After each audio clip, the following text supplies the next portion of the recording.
I hit Legend a couple days ago playing Tempo Rogue. If anyone's curious, I played exactly the list that Zalay talked about in his Omnislash video. Definitely would recommend Bittertide Hydra over Cobalt Scalebane. But anyway, as I climbed to Legend, I found myself becoming really frustrated with the number of games that felt like they were decided by an on-curve Prince Keleseth, or the opponent just having Raza and Anduin right on curve. So I decided to just play all of those cards in the same deck. That way, if I miss my turn 2 Prince Keleseth high roll, I can still land the turn 5 Raza into turn 8 Anduin high roll. And this deck even started out having a Barnes and a Yashiraj in it because that deck's pretty dumb too. So this started out as basically a meme deck, and then we cut a few of the memes out, like the Barnes and the Yashiraj, which didn't really make that much sense. And we started winning a lot of games. Right now I'm at 37 wins, 20 losses. I started around 500 Legend, and right now I'm 72 Legend, so we're climbing pretty good with it. And I'm sure that a lot of that win rate comes from the opponents just not expecting this list. I'm sure if everyone knew exactly what I was playing, I wouldn't have anywhere close to a 65% win rate. But as of right now, they don't know what I'm playing, and I still win about 2 out of 3 games. So for the most part, the deck just plays as a tempo deck. You try to play things on curve. Sometimes one of the things you play on curve is Prince Keleseth, and then the things you play on curve after that are even bigger. And that's how you win most of your games, just by playing dudes, playing Curvestone. But sometimes you do land the Raza and Anduin combo, and you can just burn your opponent out with it. But you don't need both Anduin and Raza for these cards to be powerful in the deck. The Priest hero power is actually a really strong tempo hero power, which can be very powerful when you're just trying to play dudes on curve. And then after you've landed the Raza, you don't even have to pay mana to heal up your dude on curve. So you played like a Priest of the Feast on turn 4, and you get to trade it into their 3/3 or whatever, and then go 5 mana 5/5 plus heal up the Priest of the Feast. And then every turn after that you just get free heals on your dude to continue snowballing your board. And then even without Raza, Shadow Reaper Anduin is pretty strong in what is basically an aggro deck. The absolute worst case scenario is it turns your hero power into Steady Shot, which is obviously a pretty good hero power for aggro. And then even if you're top decking, anything you draw that costs 6 mana or less, which is everything in the deck except Bone Mare, allows you to do 4 damage a turn with just your hero power, which is obviously going to help you close out games. And when you're playing little things like Firefly and Bloodsail Corsair and Northshire Cleric, sometimes your hero power just does 6 damage a turn, even if it costs you 2 mana each time. And then obviously the games where you land both Raza and Anduin. As long as you're not super far behind, you just win those games. And then you obviously also get to play CAuvCAs, which is like the most powerful card in the game. CAuvCAs is mostly thought of as a control card, but in aggressive strategies you can refill your board, you can hit your opponent in the face for 5 damage or clear out one of their big dudes, and also summon a 5/5. So you basically cast like a 5-mana Firelands portal. CAuvCAs is also pretty key because it can give you AoE, and this deck plays I think 27 minions, so if you fall behind on board sometimes it can be pretty hard to get it back. So CAuvCAs is basically your answer to Aggro Druid or Zoo, or even Tempo Rogue if you happen to fall behind in those matchups. Or against Priest you just take a 5/5 and then give all your minions +4 health and they can't deal with your board.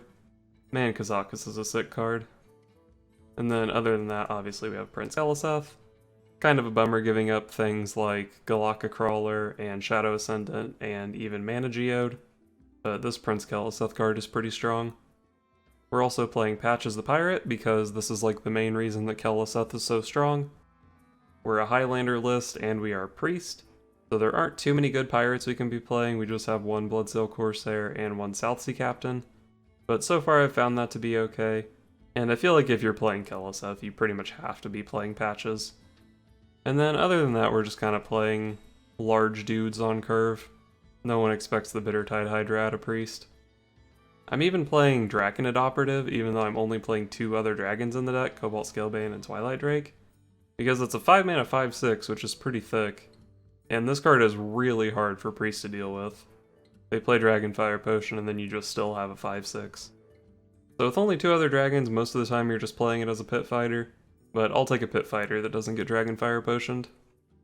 There are some kind of janky looking cards in the list, Worgen Infiltrator, Harvest Golem, Maybe Dark Iron Dwarf, although I have been queuing into this one Zoo Warlock that's playing Dark Iron Dwarf, which is kind of interesting. I wonder how long it's been since Top 100 Legend had a Dark Iron Dwarf mirror. And we're even playing a Leather-clad Hog Leader.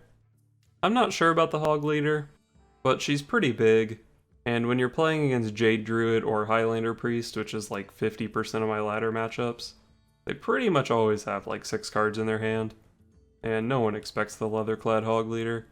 Although they might be expecting Leroy and it does the same amount of damage, so sometimes they just play around it. But sometimes they don't, and then you just get him for 6. But yeah, basically the takeaways from this: Keleseth on 2 is strong. The Razakis legendaries are all really strong, even in an aggressive strategy. And you want to just play big dudes on curve and hit the opponent in the face. So I did mention that there are definitely some janky looking cards in this list. There's definitely some room for refinement in the list.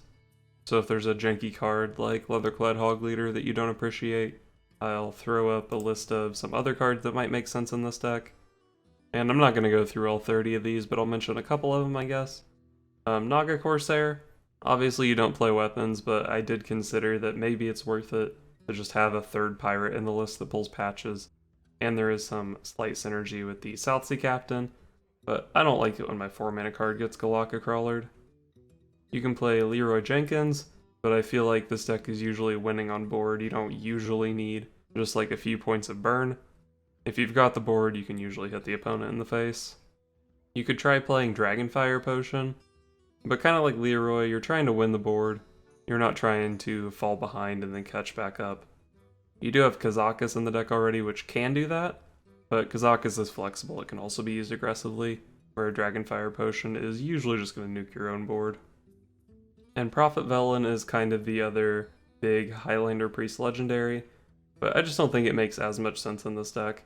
Most of the cards in this list are like 3, 4, 5 mana, so you're not doing big Velen combos, and you don't have room to play like Mind Blast and Holy Smite in this list. But Velen is also just a 7 mana 7/7, and that does smack pretty hard, especially since they've most likely used their removal to kill your Bittertide Hydra, or your Cairn or whatever. So maybe you can just get the Prophet Velen down, but I don't think I like it too much. So anyway, let's go beat up some people that mulliganed incorrectly against us.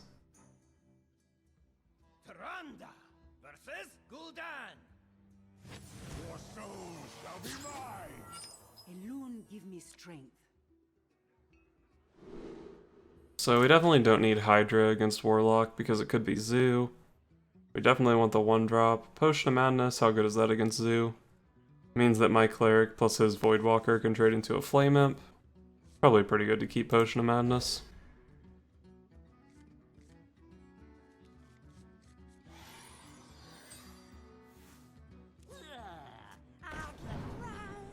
Okay, so I guess the question here is, do we play Northshire Cleric into that? Since we do have the Potion of Madness, I guess we probably don't, because we can just coin out South Sea Captain or Harvest Golem, whichever is more appropriate next turn.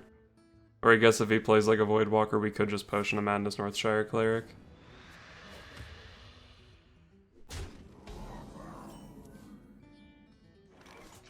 So I think we're definitely coining out a 3-drop here. Question is, which one do we play? Kind of leaning toward the Harvest Golem since it's just a slower card. Also Harvest Golem, I guess either play lets us deal with a Vicious Fledgling next turn. I think we just go Harvest Golem because it's slower.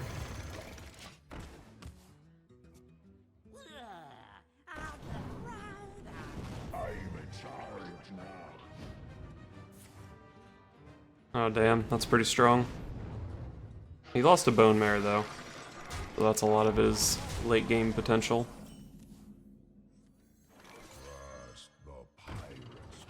Pretty easy patches trade here. And then I'm guessing his 3/2 often trades with our 3/3. But we have a proactive and a reactive 4-drop in hand. Oh, another Soulfire. Okay, tapped first because he didn't want to lose the Doomguard. But we lucked out and hit the Doomguard anyway. I think Priest of the Feast is better than Twilight Drake here. The 3 power seems to be enough, and Twilight Drake feeds our Draconid operative. Total corruption. That's strong. Wow, okay. Oh man, if that had buffed the Voidwalker, we could have gone pint-sized potion, or a Potion of Madness plus Dark Iron Dwarf. That would have been sick. Well, we probably just play this thing here, right? Haven't played Dragon Priest in a while, but I think you just play this card on 5. Mortal Coil probably just makes the most sense, right? It affects the board.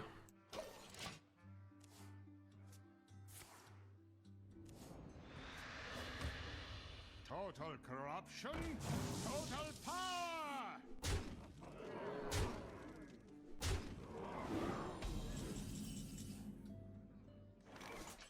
So we can use Potion of Madness to trade off his 2 shitters, which is probably pretty good. And then we can go for either Dark Iron Dwarf or Mortal Coil to kill this. If we go Mortal Coil, we have to play a 4-drop, which I guess would be Twilight Drake. Could always just kill this one instead and play Bittertide Hydra, but we're pretty weak to be playing Bittertide Hydra. So I think we're probably just gonna go for, I guess, Mortal Coil Twilight Drake.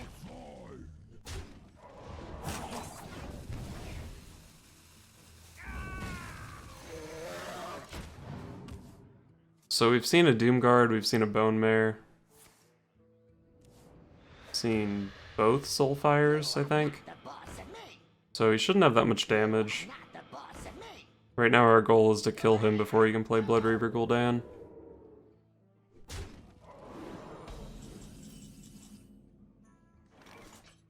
So I obviously have to kill his 5/4. He'll have 2 power on board, puts me at 4 effectively.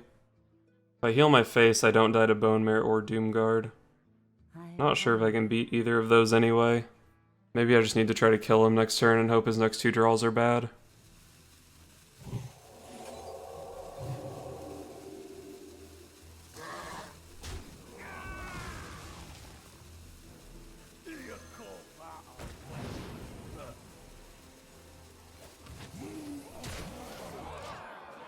Okay, I guess I can heal my face here. It doesn't mean he can trade into this, but we have 8 plus 2 anyway. This means he at least has to make a decision with Bone Mare or Doomguard. Oh, that's scary too. So he has to trade with that. And it looks like we're going to be 1 off here.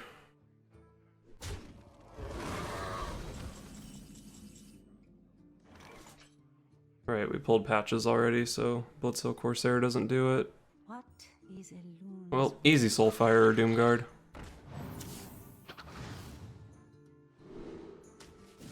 Got him.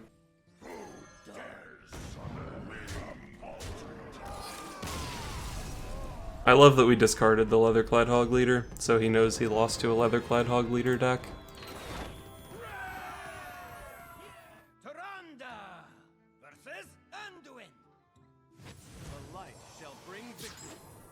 Okay, we got CAuvCAs. We keep that card in every matchup. Obviously don't want patches. Do we keep Harvest Golem? We obviously really want Keleseth. One of our weaker 3-drops, a 1-drop would be nice. I think we'll toss the Harvest Golem. I think keeping it would have been reasonable though. Usually you win against other Highlander Priests by just beating them in the face with cards like Bittertide Hydra. But Shadow Reaper Anduin is a reasonable finisher in the matchup. So we picked up Bloodsail Corsair. Do we just play it here? It's off curve, but it's not like we have anything better to do. We could not play it here and then play CAuvCAs on 4 and just kind of bluff that we are a regular Highlander Priest. And he really won't be expecting the Bittertide Hydra on turn 5. Playing Bloodsail Corsair is also kind of bad here if he has like Acolyte. And it just doesn't really apply that much pressure, so I guess we're gonna pass.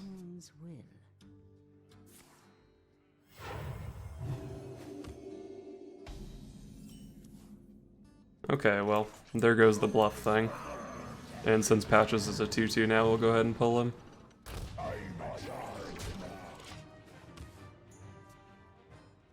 And from here, our curve is pretty good with CAuvCAs and a Bittertide Hydra.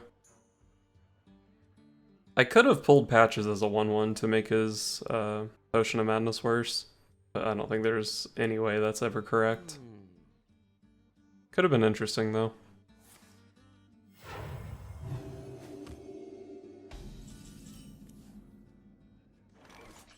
Do we even want to play CAuvCAs here? Highlander Priest is just bigger. And we're obviously playing Hydra on 5. Likely to be playing Hog Leader on 6. When do we have time to play this CAuvCAs potion? Just hit him with Auchenai.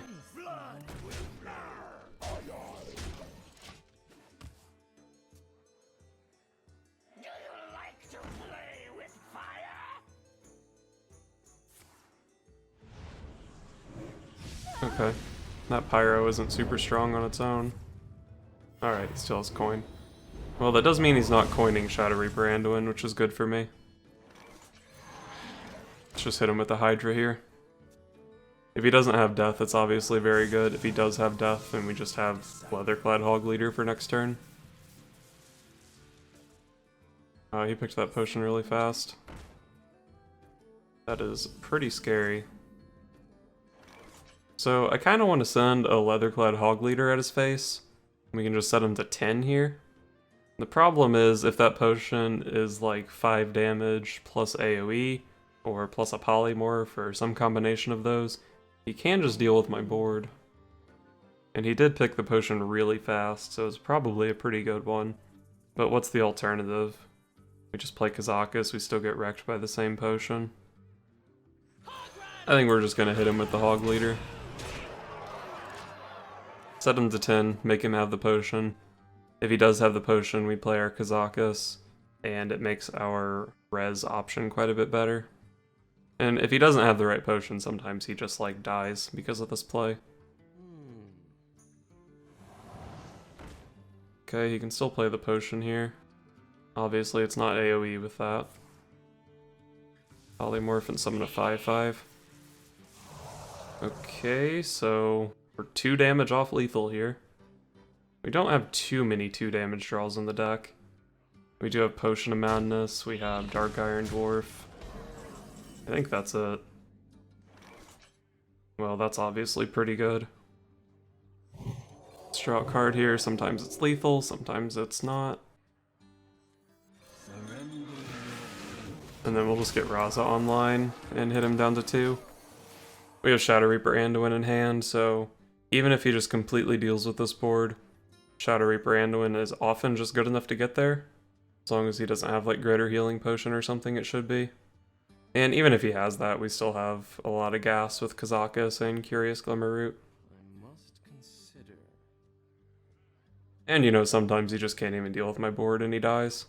Or sometimes he doesn't have mana to hero power here, and he has to clear my board but leaves himself at 2, and then we just Shadow Reaper Anduin his face. Okay. So that is good enough to deal with my board, which is kind of a bummer. Spirit Lash heals for a lot. Man, that was actually really strong.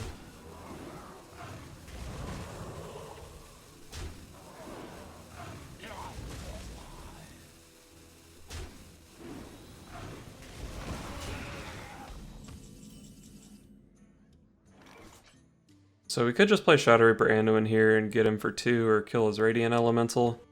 Or we can just try to play a couple things. How many stats do all these things have? CAuvCAs is not buffed, but the other guys are. If we play CAuvCAs here, we can't play the potion yet, so maybe we could like curve Anduin into CAuvCAs plus potion and also do 6 damage. But I think I want some minion presence. Let's just go CAuvCAs for a 5 here. Take 5 damage since we're so close to killing him. And I think we're going to take 7 armor, because we're actually kind of close to dying, and these other 2 kind of suck. Like, the +4 health on your minions is strong if you actually have a board, but I don't really.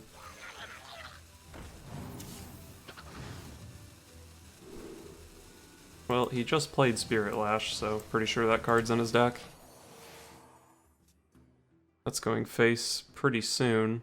Seems like there's an AoE coming out if he's just targeting face that easily. Oh, it's Shadow Reaper Anduin. You're just trying to race me? I can play Shadow Reaper Anduin too, friend. Wonder if I'm just getting Velen Mind Blasted. Well, that's not even good enough because his hero power still costs mana. So we have 7, we can just Bone Mare for 11. Sets him down to 7. And then as long as one of our things lives, we can just CAuvCAsrDAprLAsrLAqbOApDTApziAgAA potion his face. I wonder.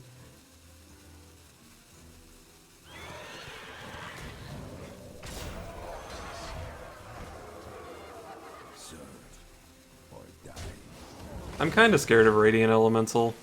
I don't know if I should be, but it makes something like Velen or Lyra a lot scarier. And we have a ton of stuff on board. It seems like it should be hard for him to deal with this board. And if he can't deal with it, we should just be able to kill him. Darkness speaks to me. Silence hero power Dragonfire potion. Okay. Fair. So this potion does 5 damage. I mean, it seems like we should just be able to kill him next turn if we play Shadow Reaper Anduin. But if he picks up like a heal, then we're giving up board position by not just playing Twilight Drake and Tar Creeper here. And these guys are pretty strong. I wonder. If they both live, which is fairly likely, we just have lethal anyway. I think there's a good chance I'm being too reserved with my Shadow Reaper Anduin here. But I also feel like if I just play it here, and then he has like Greater Healing Potion or Binding Heal, maybe I'm in trouble. And he's been committing a lot of cards to deal with my board, so I feel like one of these times he's just not going to be able to. Holy Smite is part of his damage potential. That's good for me.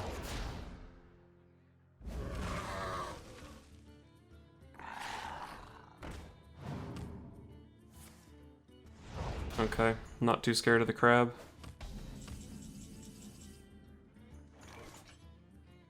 Alright, I guess we're just playing Anduin here. Because the Draconid Operative on its own isn't that big of a threat.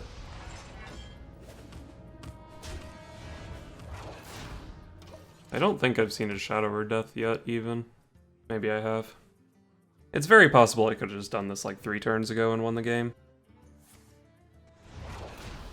Next turn we have 11 damage, I believe, with Potion plus 3 hero powers. And if we pick up anything that costs 3 mana or less, that's 2 more damage. Okay, yeah, that's definitely lethal.